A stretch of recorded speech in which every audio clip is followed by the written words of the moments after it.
Hello, welcome back. Hope you're well. I hope the weather hasn't been too hot for you if you're here in the UK. The reason I say that is because it's been too damn hot for me. I'm not really a really hot weather type of person. I like the sunshine, and I like it mild, warm, hot, stuffy, sweaty, sticky, yucky is not my type of weather. Now that's what it's been like here. We've had like sort of 30, 32 degree heat here, and this country, we're not used to it in this country. And also we don't have the same sort of heat, if that's the right word, as you do in other countries. For example, I'll get off a plane. If I go somewhere, say, I went to Menorca last year. I got off the plane, absolutely glorious. Beautiful weather, really warm, just felt nice. There was a breeze, it was just good, and it was just like, and I didn't feel sticky and sweaty and humid and hard to breathe and all of them things in another country. You just don't feel that in other countries like you do in this one. This country is horrible for the heat. We're not used to the heat. It's slowly creeping over this way a bit more recently, over the last recent few years. And yeah, we're not used to it. Our houses are not built for it. We've got no aircon in our houses. Yes, we've got aircon in our cars, but we've got no aircon in our houses. There's aircon in some shops, but not all of them. I could go on. List goes on. Do you know what I mean? So yeah, it's not been great. And when I'm sat in this room in the heat and I'm looking a sweaty mess, that's not what you want to see in a video. Trust me on that, right? So until I can get my ceiling fan fitted, I won't be doing videos when it's really sweaty. But today's been okay, so I'm doing a video today, so I'm catching up, so I'm a bit late. Anyway, after all that waffling on about the weather, normally people enjoy the weather and don't moan about the weather and stuff, and I'm moaning about it just to moan about it. I'm moaning about it because I just don't like the sticky sweatiness. I don't like it when you get out the shower and you feel fresh. 5 minutes later you're sticky, sweaty and feel like you need another shower. It's horrible.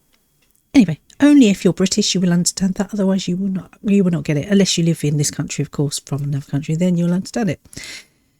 Anyway, yeah, so enough of that. Video today I've done is something a little bit different. Not different in the genre. It's a spooky true tale, but it's a little bit different the way I tell it. Now, the reason I've done this is because I felt like I wanted to do something and change it up a little bit and do something a little bit different, and give you a little bit of an edge on what I do, basically. So yeah, enjoy, and I'll see you on the other side. In the quiet moorlands of the northern England lies Ravenscar, a village largely forgotten by time, but haunted by whispers of the past. This is not a tale of famous hauntings or well-trodden legends. Instead, it's a story pieced together from old diaries, village memories, and uncovered truths. A story of love, betrayal, and restless spirits seeking peace. Join me as we step beyond the mists and the shadows to uncover the haunting of Ravenscar village.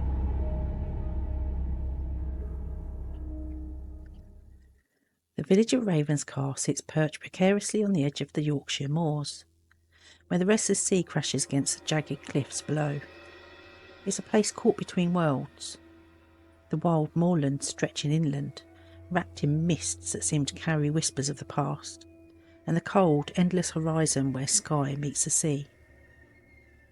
The houses huddle close, their grey stone walls weathered by salt-laden winds, roofs dark with decades of moss and lichen.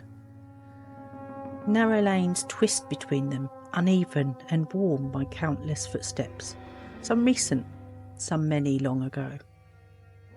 Ravenscar is a village reluctant to reveal its secrets, with a silence that presses down as heavily as a thick rolling fog that often blankets the moors at dawn.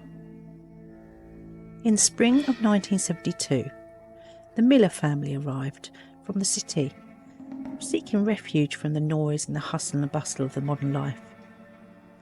David Miller, a school teacher with a quiet manner, had found a teaching post in the local school, and his wife Mary was eager to start fresh with their children Susan and David.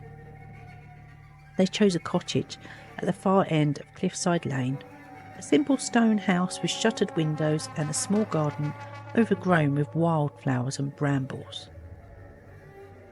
The cottage smelt faintly of damp earth and old wood, with a trace of lavender, which was a scent that Mary found oddly comforting despite the chill that seemed to seep from the stone walls. It was the kind of place that felt alive in a way unfamiliar to the Millers, as if the house itself had a memory, quietly watching and waiting. The villagers greeted the newcomers with cautious politeness. Conversations were brief, and eyes flickered away quickly when the Millers asked about the cottage's history. There was no welcome sign or festive greeting, only a quiet undercurrent of something unspoken. The first night, as the wind howled outside and the rain lashed against the windows, Susan awoke to the softest sound, a lullaby drifting through the darkened rooms. She sat up, heart pounding, and saw a pale figure standing at the window, bathed in the silver light of the moon. The lady in white, with eyes full of sorrow, watched silently before fading like a mist. The next morning, sunlight struggled through the thick morning mist as Mary brewed tea in the small kitchen. She tried to shake off the unease of the night, but the image of the pale woman lingered in her mind. At breakfast, Susan hesitated before speaking. "Mum, I saw her again last night, the lady in white. She just stood by the window." Mary reached across the table, squeezing Susan's hand. "It's just your imagination, sweetheart. This is a new house. Maybe it's just the sounds and the shadows settling." David frowned, stirring his tea. "Old houses creak and sigh. You know that." Susan's fear was real. She was frightened, and she refused to sleep in her own bed. She wanted to share the attic room with her mum and dad. She said that someone was watching her. David laughed softly, ruffling her hair. "No one's watching, I promise." Yet, that evening, as he climbed the narrow attic stairs to check on her, he paused. The air felt inexplicably cold, and the wooden floorboards creaked beneath his feet. Seeking answers, he made his way to the village pub, a low stone building called the Crow's Nest, where locals gathered to drink and talk in subdued tones. Dim light and the thick haze of the pipe smoke made the room feel almost like it was in another world.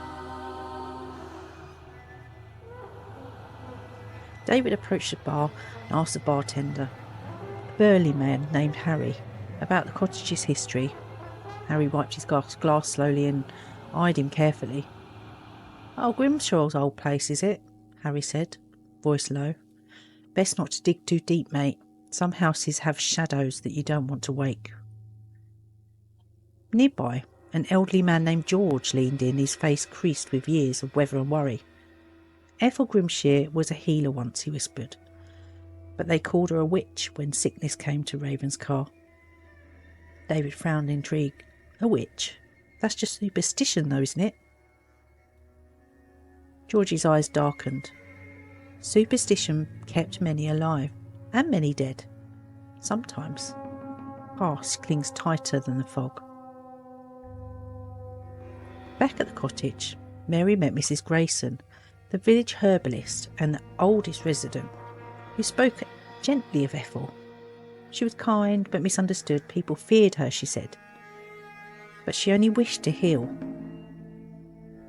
That night, as the storm rolled in, the haunting intensified. Soft footsteps echoed down empty halls. Whispered lullabies floated on the wind, and the lady in the white appeared once more, sorrowful and silent. Days turned into weeks, and the Millers settled uneasily into life in Ravenscar. The moors stretched endlessly beyond the windows, the sea of heather and gorse that shifted colours with the seasons. On windy afternoons, the grasses, wild, they bowed and swayed, whispering secrets carried by the breeze. Despite the lingering chill in the cottage, life continued with quiet routines. Mary took to walking in the village lanes, visiting the small church dedicated to St Hilda, and the stone walls were worn smooth by centuries of hands, and the scent of beeswax candles mingled with damp stone. She found comfort here, surrounded by stained glass windows filtering dusty light in jewel tones. Now one afternoon Mary met Edith, who was a church warden, a stooped woman with a gentle smile.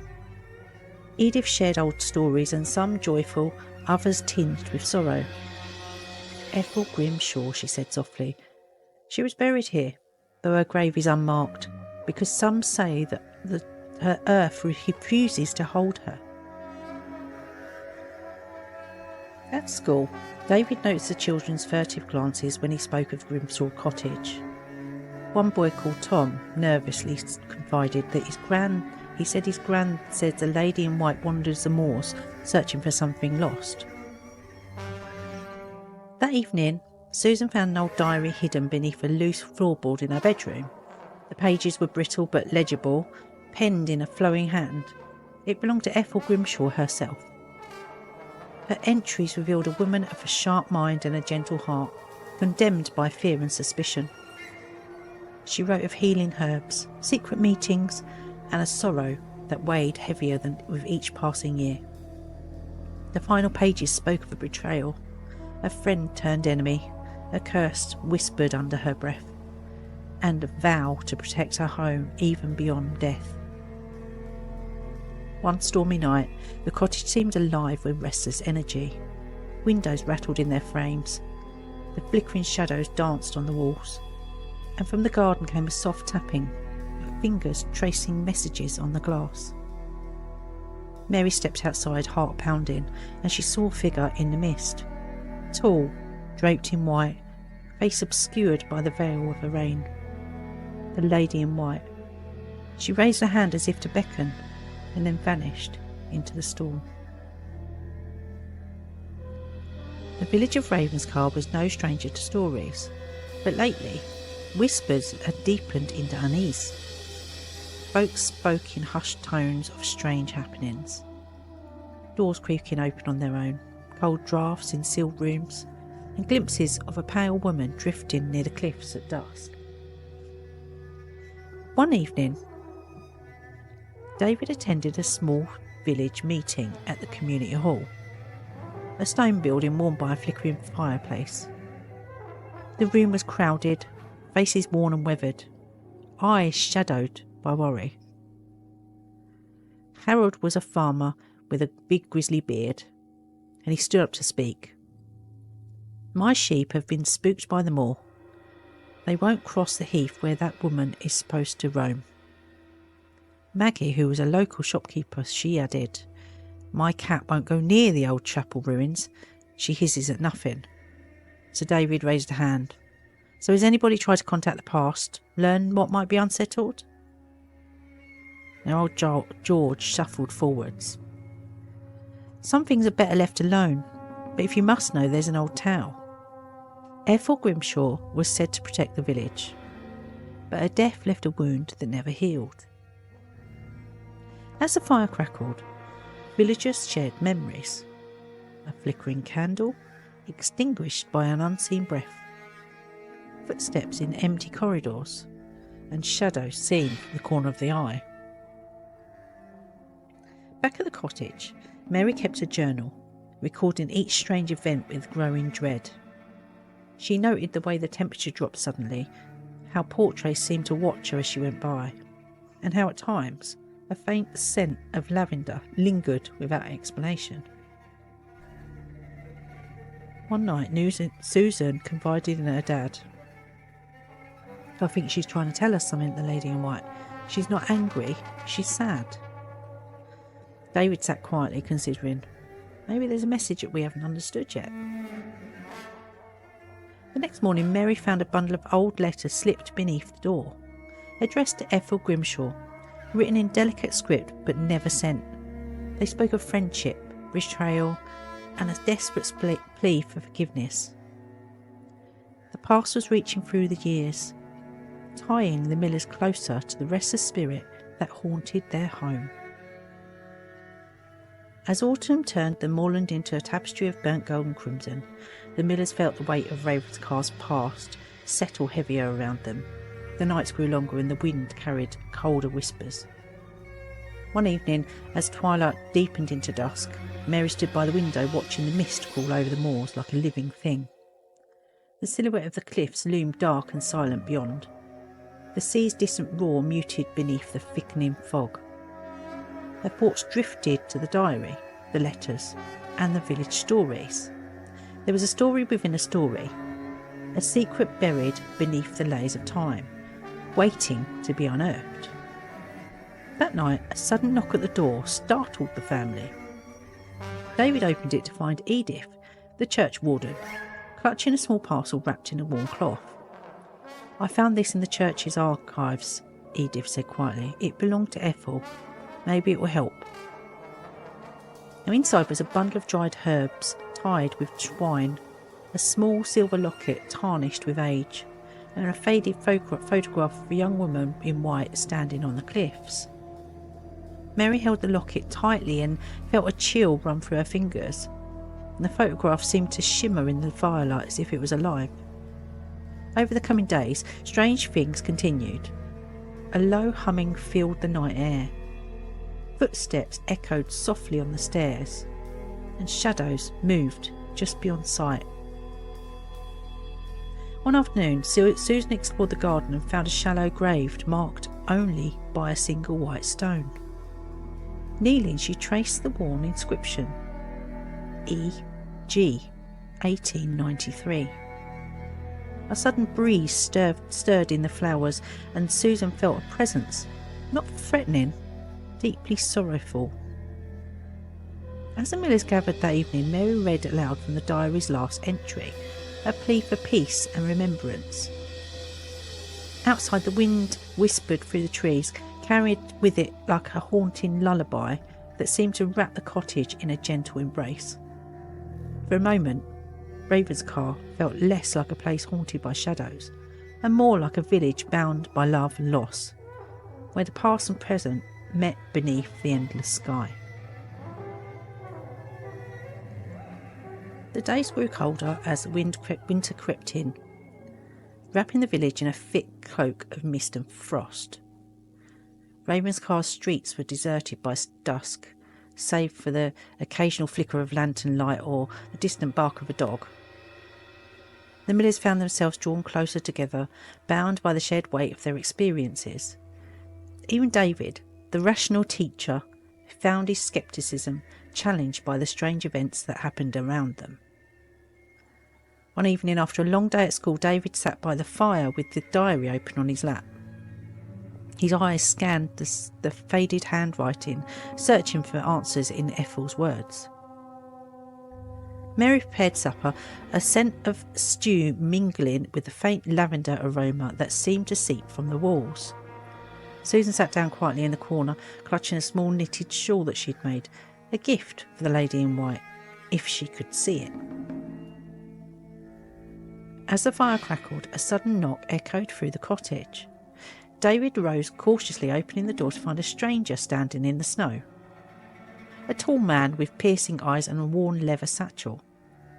"I'm Thomas Reed," he said, his voice low and steady. "I've come to Ravenscar to uncover the truth about Ethel Grimshaw." Now, over the coming days, Thomas shared his stories passed down from his ancestors. Tales of healers and witches, of love and betrayal woven into the fabric of the village. He spoke of a curse born not of magic but of fear and misunderstanding.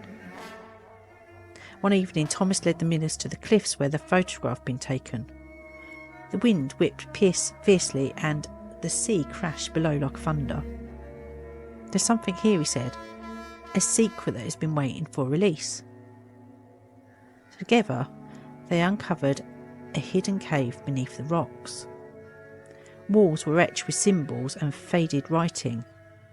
Inside, a small wooden box held a bundle of letters and a silver ring, tokens of a love story ended in tragedy. The past was no longer a distant whisper. It was alive, breathing through Ravenscar's stones and moors, calling for peace and remembrance. The discovery of the cave stirred something in Ravenscar. The villagers gathered once more, this time in a sense of solemn purpose rather than fear. Mary, David, Susan and Thomas shared their story that they had uncovered. A tale of love betrayed, a healer wrongly accused, and a spirit caught between worlds, longing only for peace. The village church held a quiet ceremony where Edith read from ancient prayers, and the locket was laid to rest upon the altar. The wind outside softened, carrying away the lingering shadows that had clung so long. That night, for the first time in months, the Millers slept undisturbed. No footsteps echoed, no whispers drifted through the halls. Only the steady breathing of the family finally at peace. In the days that followed, Ravenscar seemed to breathe easier. The moors lost their threatening edge. The mist lifted to reveal a landscape painted with frost-kissed beauty. Susan was now braver and filled with quiet confidence. She placed a small bouquet of wildflowers on Ethel's unmarked grave, a gesture of forgiveness and remembrance. David often thought back to the lessons the village had taught him, that fear can bind us, but understanding can free us. The stories are not just stories, they're not just tales, but they're bridges across time. And that sometimes the most haunted places hold the deepest humanity. The Millers stayed on at Ravenscar, their lives forever touched by the lady in white who was never truly a ghost but a soul seeking to be known, understood, and finally set free. This tale of Ravenscar village is based on historical fragments, local legends, and true accounts gathered from less known corners of rural England. It reminds us that history can hold echoes of sorrow, resilience and hope, sometimes in places overlooked by popular tales. Thank you for joining me on this journey into the shadows and the light of Ravenscar. May the story linger softly, like the mist over the moors, in your memory.